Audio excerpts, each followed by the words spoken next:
everybody, welcome back to Position 0. In today's video, we will be doing our final episode of Intermediate Bots versus 400 Elo. This game was actually quite good, and I already used my one analysis of the day, so this is just on a classic analysis board. However, I am quite proud of this game. This game was against the 1300 bot named Nelson, who is supposedly South African. So, yeah, let's get right into it. We get e4, e5. The most common starting position of all of chess, the king's pawn opening. And then we get into the Vienna, which is personally my favorite opening.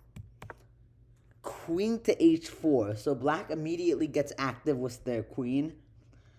And the idea is to look for early checkmates. Usually with the bishop and queen. Now we get to move f3, attacking the queen, attacking the pawn. And we get to move queen to f4, which of course you have to move your queen.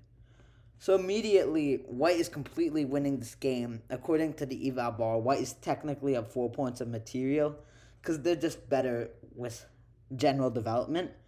However, I'm not really good with handling early queen moves, so I simply play the move d3, which decreases my advantage by about a pawn, but that's not bad. We get to move queen to g4 afterwards, which again isn't developing anything, which Nelson should probably be doing by this point. After this, we get to move e3. I just simply wanted to develop my bishop. And afterwards, queen retreats, bishop comes out, and I fianchetto my bishop, and pawn pushes on h4, and black's pawn pushes on b6.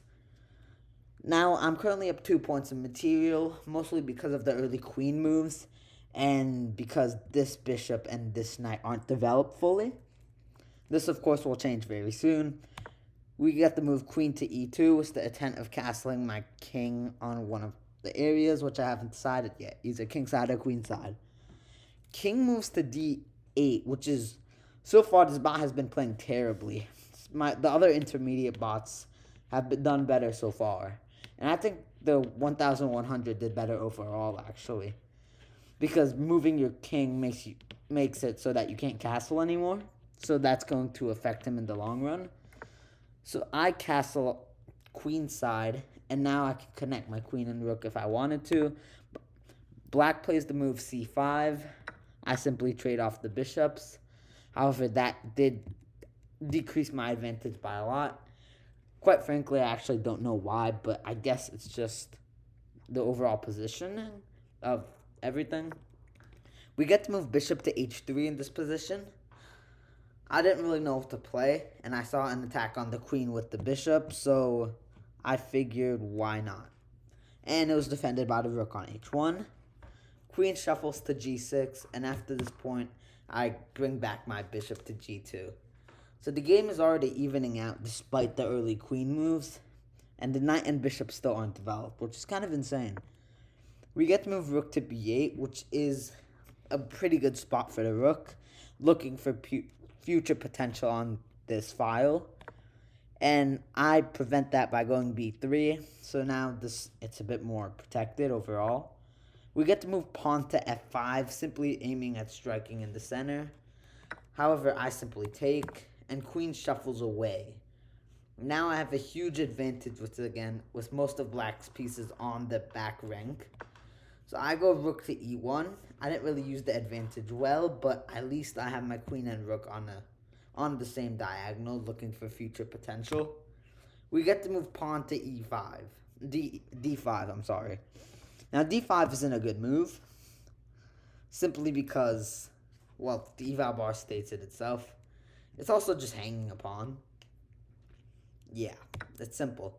But I take this pawn, which is taken with my knight, defended by the queen, and the queen is defended by the rook, so very protected. Knight shuffles to d4. Now, d4 simply attacks the queen. It does nothing else. There is no follow-up. And the queen shuffles to e7. Now, at this point, we have brilliant moves coming.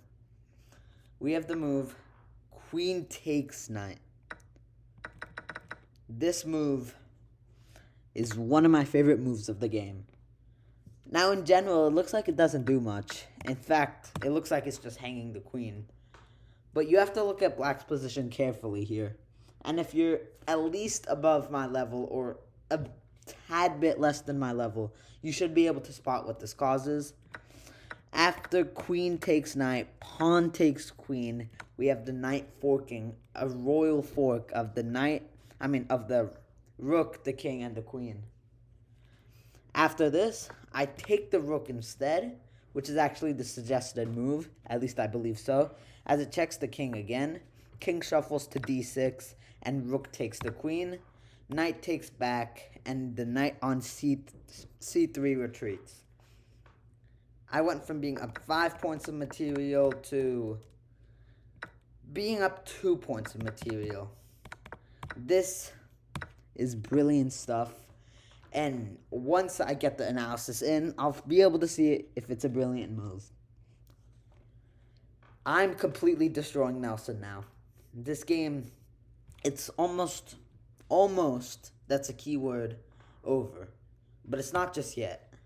Rook goes to e8, and the knight takes the pawn on d4. Simple stuff. Pawn pushes on c5, and the knight retreats to f3. Now, black is gaining some momentum here, and my knight is currently trapped. The rook slides to h8 for no apparent reason whatsoever. The idea of this move is completely unclear for me, and so I just pushed a pawn on g4. At this point, I'm just doing stuff for the fun of it.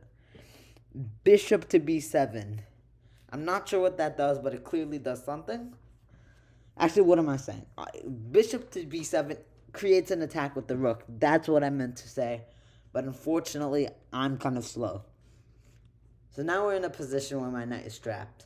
No matter where it goes, it will fall. So I go out with a bang, taking the pawn. But the next move from black was not to take my knight on a6, but to go knight to c8. And after knight to c8, I go out with another bang, taking the pawn instead of retreating here. I'm like, if you're gonna make me fall down, I'm going down, taking your fortress down with it. King takes finally, and I begin forming some pawn structure and creating attack on the right side of the board. Now, after a couple moves here, I begin building pressure on this side of the board. I do lose some points of material, I believe, but yeah, we get into this type of position. It's not necessarily losing material, but I had a better shot at promotion than these two pawns on the H file staring at each other. The knight takes, I believe, the pawn on f5. Bishop takes, knight takes, rook takes. So I actually lost a point of material there, which I didn't perfectly spot. But that is okay, because I made the move rook to g7. Now I will almost guaranteed force a promotion here. King moves to e6. Rook takes, king moves again, and I put my rook on g7. The idea of rook g7 is you can't take, and the pawn has a clear method upwards. But then we had the move rook. Oh, shoot. I'm sorry. I thought it was rook to h5 that was played, but the actual move was rook to f2, taking the free pawn. Now, sorry, I'm in a different place right now, so if you hear background noise, I apologize. But rook to f2, and I responded with rook to g1. Now, I actually like this move because this really, really enforces the idea of promotion. Black cannot access anywhere close to my pawn. And after black goes to h2, preventing this pawn from promotion, I push on the other side of the board. Black takes, white takes, and I force a promotion, enticing on both sides, and I get a queen. We have a mate in 7 on the board, and the game ends in about 10-ish, 12-ish moves.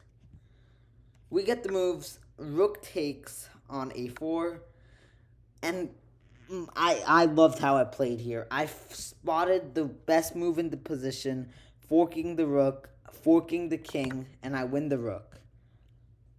And at this point, I begin the process of ladder mating. And to finish the game off was queen to g8. This was nearly the easiest game of the intermediate battle yet. And this is the highest free intermediate bot. The intermediate series is officially over. And in a couple weeks, maybe a couple months, maybe a couple days, the advanced bot series will begin.